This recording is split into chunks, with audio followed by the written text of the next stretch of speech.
Hello everybody and welcome. In this video I'm going to show you how to pair your earbuds VIVO TWS 3E with your MacBook.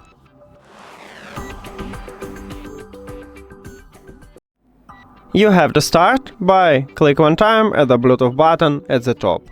But if you don't have this icon, just go to the control panel and click at the Bluetooth here. Then go to the settings.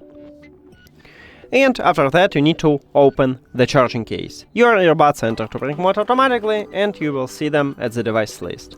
Also we can enter to bring mode manually, but let's firstly connect it. So right here near to it click connect. And we just enter to bring mode. So, we just pair them. To enter bring mode, you need to press and hold at the both of touch areas on your earbuds, what located at the back side. But if you press and hold, you need to of course put your earbuds to the charging case.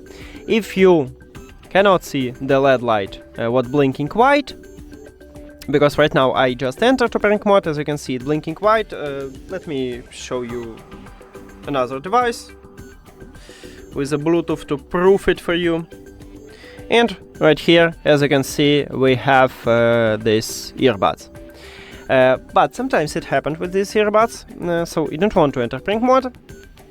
So you need to close the charging case, open it again, and then press and hold these touch areas. And then you wait until the LED lights start blinking white. That's it. Thank you for watching this video. If you found it helpful, please consider subscribing to the channel and leave the like on the video. See you later!